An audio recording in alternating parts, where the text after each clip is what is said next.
မနဲ့လင်းနာနဲ့အလုပ်ကိုသွားတယ်မိုးချုံမှအိမ်ပြန်ရောက်တယ်ဒီလိုအလုံးနဲ့အိမ်နဲ့အလုပ်ကိုသွားပြန်လုံရင်းတပတ်မှ6ရက်ကုံဆုံးခဲ့ရတဲ့ဘွာကြီးမှကျွန်တော်မပြောတော့ဘူးအဲ့ဒီလိုတိုးတိုးလေးညီးသွားတာပေါ့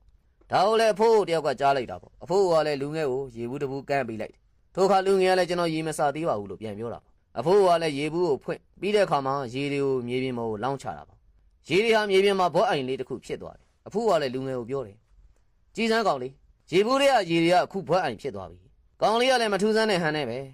မြေကြီးပေါ်ရေကြလို့ဘောအိမ်ဖြစ်တာဘာဆန်းလို့လဲလို့ပြန်ပြောတာပေါ့မထူးဆန်းပါဘူးကောင်လေးရဲ့ဒါပေမဲ့အဲ့ဒီရေတွေဟာအရန်ပူလာရင်အငွေ့ပြန်သွားမယ်ရေငွေ့အဖြစ်နဲ့ကောင်းကင်ကိုရောက်ပြီးတော့တိမ်တိုက်တိမ်နဲ့ပေါင်းသွားမယ်ပြီးရင်မိုးအဖြစ်ရွာချ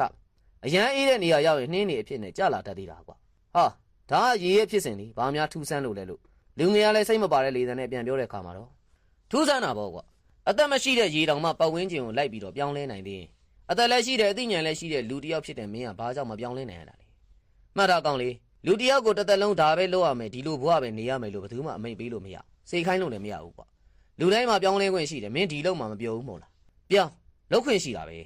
ဒီဘဝမှာမပြောတော့ဘူးလားဒီထက်မြင့်တဲ့ဘဝကိုရအောင်ကြိုးစားခွင့်ရှိတာပဲကောင်းလေးထိုင်ပြီးညှဉ်းညူနေုံနဲ့တော့ဘဝအလိုလိုပြောင်းလဲတော့မှာမဟုတ်ဘူးကိုယ့်ရဲ့ဘဝကိုပြောင်းလဲဖို့အတွက်ကိုယ်တိုင်ကြိုးစားရမယ်ဒါကြောင့်မလို့ကိုယ်ပါဖြစ်ခြင်းလဲကိုယ့်ဘာသာကိုစဉ်းစားကိုဖြစ်ခြင်းလဲဆိုတာကိုလည်းတေးသေးချာချာသိရင်အဲ့ဒီအတိုင်းဖြစ်အောင်ကြိုးစားဖို့ကွာလို့ပြောလိုက်တာပေါ့လူဆိုတာတစ်ပင်တစ်ပင်မဟုတ်တာကြောင့်ဒီနေရာမှာပဲပေါက်ပြီးဒီနေရာမှာပဲရှင်သန်မယ်လို့ဘယ်သူမှအမိန့်ပေးပြီးစေခိုင်းလို့မရပါဒါကြောင့်မလို့ကိုပျော်ရွှင်တဲ့အရက်မှာပဲရှင်သန်မှုကြိုးစားကိုဖြစ်ခြင်းတဲ့ဘဝမျိုးကိုရနိုင်မှုကြိုးစားဒါမှသာဘဝမှာရှင်သန်နေရတဲ့အချိန်တိုင်းဟာအဓိပ္ပာယ်ရှိရှိနဲ့ကျင့်တတ်စရာကောင်းလာပါလိမ့်မယ်